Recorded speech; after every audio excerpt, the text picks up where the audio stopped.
Meus irmãos, a paz do Senhor.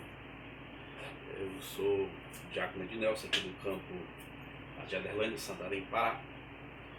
Eu estava fazendo algumas pesquisas concernente à passagem do capítulo 19 de Lucas, que nos narra a história de Zaqueu. Queria compartilhar aí com os irmãos, os estudantes da palavra, com os teólogos, com os pesquisadores, de alguma forma lhe ajudar. Talvez você esteja aí querendo pregar sobre a passagem de Zaqueu. Eu queria aqui lhe dar algumas informações importantes que a gente descobriu nas pesquisas. Pois bem, Lucas capítulo 19 diz assim, olha: e tendo Jesus entrado em Jericó, ia passando, e eis que havia um homem chamado Zaqueu, e era este o chefe dos publicanos, e era muito rico. Procurava ver quem era Jesus e não podiam, por causa da multidão, pois era de pequena estatura. O texto se segue até o versículo 27, mas essa leitura é o suficiente para nos situarmos, com certeza passar um conhecimento a quem está a nos assistir aí neste momento. A palavra diz que Jesus ele ia entrando em Jericó. Há narrado nos textos sagrados pelo menos 2 milagres nesta última viagem que Jesus irá fazer a Jerusalém.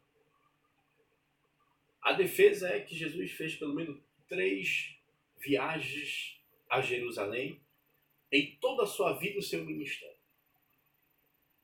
O texto em apreço nos narra a última viagem de Jesus a Jerusalém. Jesus não voltará mais, Jesus será crucificado, ressuscitado e estará ensinando e instruindo os discípulos por 40 dias até ascender aos céus. No tempo de Jesus existiu 2 Jericós. A Jericó é uma cidade muito antiga, muito conhecida, tem mais de 6.000 anos. A cidade de Jericó, uma das mais antigas do mundo. Tanto é que no tempo de Josué, ao adentrar a terra prometida, ele orquestra uma invasão a esta cidade, seus muros são derribados, os irmãos conhecem a história. E também Josué lança uma maldição sobre essa cidade, né? Que quem fosse tentar reconstruir seria cometido de uma maldição. Nós vimos isso na história, algumas pessoas tentaram construir e foram alcançados pela maldição lançada por Josué. Já nos tempos de Cristo, na era cristã, no século XII, Herodes o Grande ele vai construir uma nova Jericó. Ele não irá erguer a antiga Jericó que está em ruínas. Herodes vai reconstruir uma nova Jericó. E com toda certeza, a arquitetura da nova Jericó, uma arquitetura completamente influenciada pelos gregos e pelos romanos. E a arqueologia comprovou, seus achados, suas escavações, que existia um palácio de Herodes naquele lugar, um palácio de inverno, onde nos dias muito frios em Jerusalém, que ficava a 800 metros em um monte, né, com certeza era um frio que dava ali a menos 0 graus. Não era um ambiente muito propício a se viver. Então Herodes ele constrói em Jericó um palácio onde pudesse passar o inverno com a sua família e ter mais comodidade. Pois bem, foi encontrado também um teatro, onde com toda certeza Herodes construiu para apreciar juntamente com a sua família. Os moradores de Jericó tinham também uma fortaleza para defender a cidade de uma possível invasão. E também tinha um hipódromo, onde com certeza esta arena grande para esportes e com toda certeza também onde se assistia corrida de cavalo e coisas semelhantes, entretinha o povo de Jericó. Pois bem, essa nova Jericó foi construída anexa à antiga Jericó. É por isso que os textos sagrados, os evangelistas, ao narrar, diz que uma hora ele vai entrando, outra hora ele vai saindo da velha e entrando na nova. Pois bem, antes de Jesus entrar na Nova Jericó, à beira do caminho, em algum lugar, estava o cego Bartimeu. O cego Bartimeu, nós sabemos que ele esmolava, pedia esmola, tinha ali uma autorização dos romanos, e porque também Jericó era um trocamento de ruas de província, dava acesso, era uma passagem muito utilizada. E é por isso também que se tornou um lugar interessante para ter uma alfândega. E o chefe desta alfândega, o chefe dessa coletoria de impostos, era o Zaqueu, justamente o Zaqueu. E como era que a pessoa chegava ao patamar de ser um cobrador de impostos? Roma, com toda certeza, precisava de muito dinheiro para curtear suas guerras, suas invasões, e as regiões que eram invadidas por Roma, ao se retirar, deveriam pagar impostos a Roma. Então Roma fazia uma espécie de leilão na própria Roma, e os interessados se apresentavam, semelhante de hoje, e arrematavam o direito de cobrar impostos. Com toda certeza, Zaqueu viajou até Roma e arrematou o direito de cobrar imposto na sua própria terra. Por isso, Zaqueu era visto como um traidor, porque uma ocupação estrangeira na sua terra, que devastava, e depois de dali cobrava os impostos, não eram recebidos com alegria por nenhum nativo. E Zaqueu, sendo um judeu, sofrendo as mesmas aflições, vai até Roma, compra o direito de sobretaxar, de cobrar impostos dos seus irmãos. Por isso, Zaqueu era impedido de oferecer um sacrifício no templo. Os sacerdotes não recebiam o dízimo dele. Era impedido de entrar nas sinagogas. Era impedido de estar entre os judeus comuns. Zaqueu tinha tudo, mas não tinha nada. Lucrava muito dinheiro, mas sua vida espiritual estava reprovada pelo povo comum e pela casta sacerdotal que oficiava em Jerusalém. Pois bem, mas Zaqueu tem um encontro inusitado com Cristo. Zaqueu tem um encontro inusitado com Cristo. A palavra de Deus diz que Jesus iria passar, estava de passagem por Jericó, como já falei, essa última viagem a Jerusalém. E Zaqueu tem um desejo no seu coração. Zaqueu tem um desejo de ver a Jesus. Zaqueu quer ter um encontro com Jesus. Apesar de Zaqueu ser uma pessoa muito rica, apesar de Zaqueu ter alguns privilégios na sua cidade, apesar de Zaqueu ser muito respeitado na sociedade pela sua posição social, porque Zaqueu cobrava os impostos, e se uma pessoa não quisesse pagar o imposto, Zaqueu bastaria acionar os romanos e com toda certeza seria destacado ali uma legião de soldados para poder punir aquela família, perder a sua liberdade e tudo mais. Ninguém queria jamais se levantar contra Roma, um império muito poderoso que subjugou o mundo na época à sua volta, dominou o mundo. Então, por isso, Zaqueu, ele era muito odiado pelos romanos, mas ele tinha um desejo no seu coração, que a sua posição social, o seu dinheiro, a sua riqueza, não poderia lhe proporcionar. Zaqueu, diferente do cego Bartimeu, tinha muito dinheiro. Zaqueu tinha muitas posses. Zaqueu não tinha nenhuma necessidade material. Zaqueu não estava em busca de algo material que viesse de satisfazer. Eu poderia fazer uma conjecturação aqui teológica, uma conjecturação coerente deste texto, e dizer que Zaqueu ele tinha um lugar na sua alma onde somente Jesus Cristo poderia preencher, onde somente o Mestre poderia preencher este lugar. O ser humano, eu não tenho dúvida, ele foi criado com um lugar que somente Deus pode preencher. Nós temos diversas maneiras de nos entreter, de nos alegrar, de estar felizes, mas há um lugar maior que é reservado a Cristo. E Zaqueu, apesar de ter riqueza e tudo mais, ele se encontrou diante da necessidade de uma crise existencial, de uma necessidade de ir atrás do Cristo, de uma necessidade de encontrar Jesus Cristo. E Zaqueu faz exatamente isso.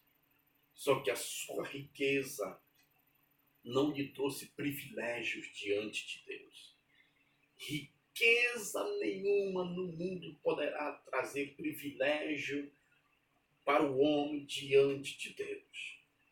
Para se chegar a Deus, tem que se chegar com um coração humilde, deixar toda a soberba de lado, deixar toda a prepotência de lado e a descer níveis que somente Cristo poderá nos revelar. A palavra de Deus diz que Zaqueu, ele procurava ver quem era Jesus. Mas ele tem pelo menos 2 impedimentos. O primeiro impedimento que Zaqueu encontra ao tentar ver a Jesus é a multidão. A multidão fechava a visão diante de Zaqueu. Por quê? Porque Zaqueu era um tampinha. Zaqueu era uma pessoa muito baixa, de pequena estatura. Então, quando Zaqueu tentava rasgar um caminho em meio à multidão, ele se perdia porque Jesus estava se movimentando. Quando Zaqueu ia para a esquerda, Jesus estava para a direita. Quando Zaqueu ia para a direita, Jesus estava à esquerda.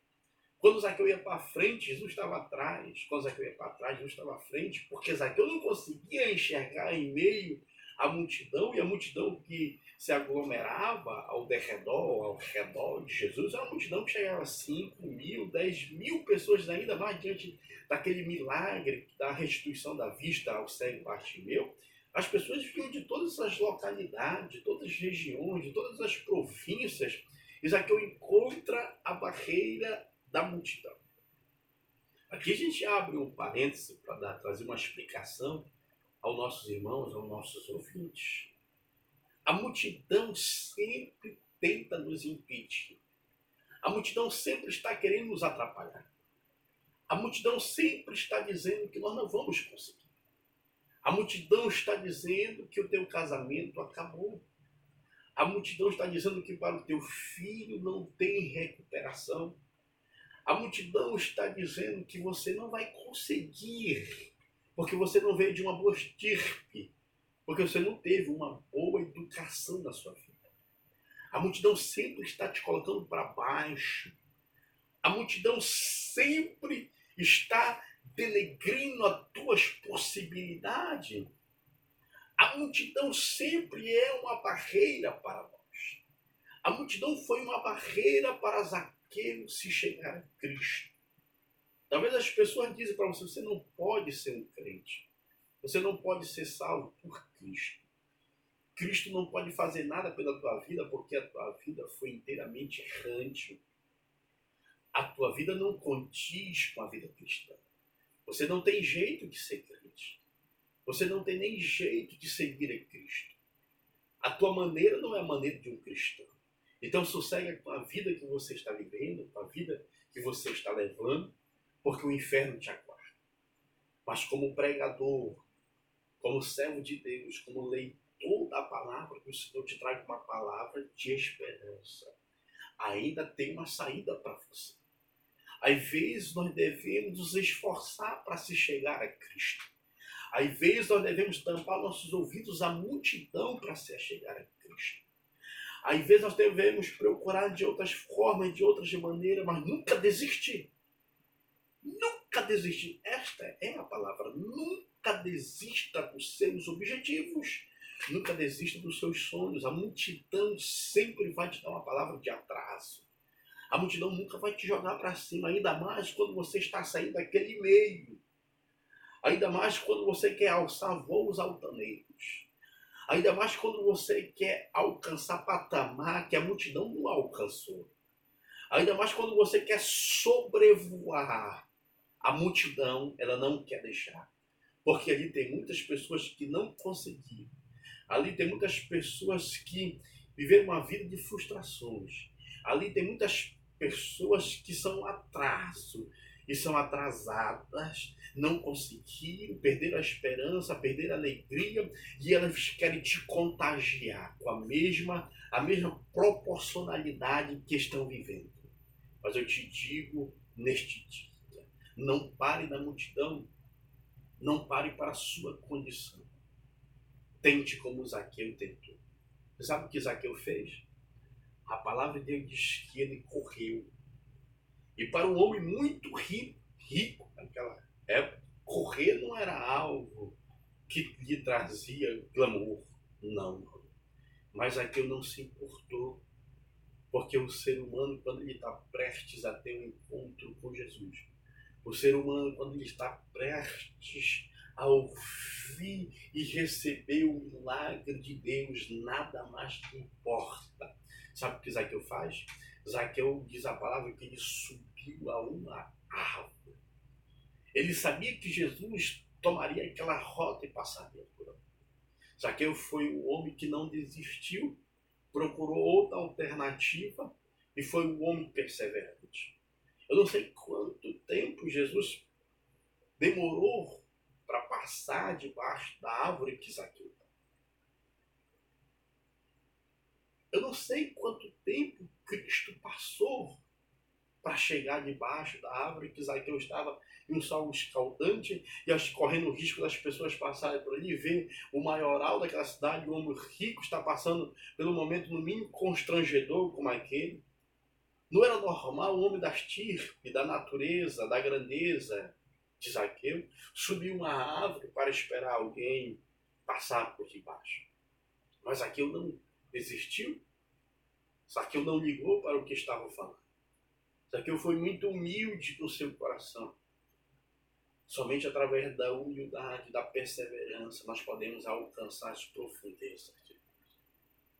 E não existia só uma árvore de sicômoro em Jericó. Existiam várias árvores, a cidade toda era ornamentada por palmeiras e árvores de sicômoros e outras fruteiras afins. Jesus, ao palmilhar o caminho que levava a Zaqueu, ele passou por diversas árvores, ele passou por diversas fruteiras.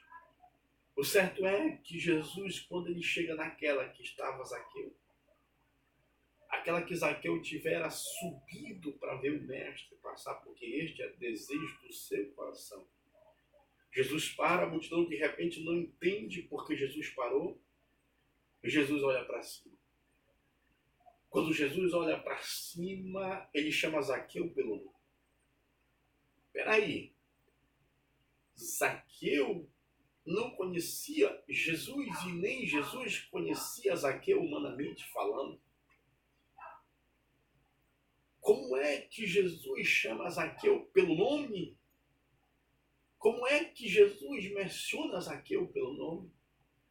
E vale ressaltar que Zaqueu, como um cobrador de imposto, como chefe, as pessoas não lhe chamavam pelo nome. Talvez quantos tempos Zaqueu estava sem ouvir o seu nome? Quanto tempo alguém não chamava pelo nome de Zaqueu, que significava reto? Porque Zaqueu não tinha uma vida reta. Zaqueu não tinha uma vida adequada que fazia jus ao seu nome de reto. Por aí eu tenho um conhecimento que o pai de Zaqueu tivera sido um crente. Um homem que tivera as melhores intenções com Zaqueu. Um homem que sonhou uma vida, um deslumbre de uma vida santificada, separada a Deus. Zaqueu, com toda certeza, ouviu de seu pai que o Messias viria e restauraria a sorte de Israel, que traria bênçãos e salvação sobre o povo. Naquele momento em que Jesus olha e chama o Zaqueu, o justo, reto pelo nome, Zaqueu com toda certeza se lembrou de todas as palavras de seu pai. Quando Zaqueu sobe aquele lugar, Zaqueu subiu como um ladrão. Zaqueu subiu como alguém que não poderia oferecer sacrifícios no templo, porque o seu ofício o impedia. Zaqueu subiu como um enganador. Zaqueu subiu como um discriminado. Zaqueu subiu como um rico que de nada tinha falta. Eu não sei como você subiu na sua vida. Eu não sei como você chegou na posição que você está. Eu não sei como você granjeou, como você negociou para estar na posição que você está. Eu não sei se você subiu na vida roubando, se você subiu na vida extorquindo, se você subiu na vida encanando, se você subiu na vida trapaceando. Eu não sei a maneira que você subiu na vida. Eu não sei, mas Cristo sabe. Mas uma coisa ele te diz hoje: desce, desce, porque hoje me convém repousar na tua casa. Desce, porque hoje me convém pousar na tua casa. O primeiro requisito que Jesus exige para nós, descermos para nós. O primeiro requisito, melhor falando, que Jesus exige para habitar na nossa casa. O primeiro requisito que Jesus exige é descer. Você subiu? Você estava muito grande materialmente? Você estava muito grande em termos financeiros? Você estava muito grande diante da sociedade, de maneira corrupta, de maneira que não é aprovada, de maneira imoral, mas Jesus chega na tua vida e diz: é uma condição para ele entrar na tua casa. Você é casa de Deus, você é o templo do Senhor. Jesus está batendo na porta do teu coração, ele quer entrar na tua casa, cear contigo, você cear com ele. Mas há um requisito desça a presença de Cristo, desça a presença do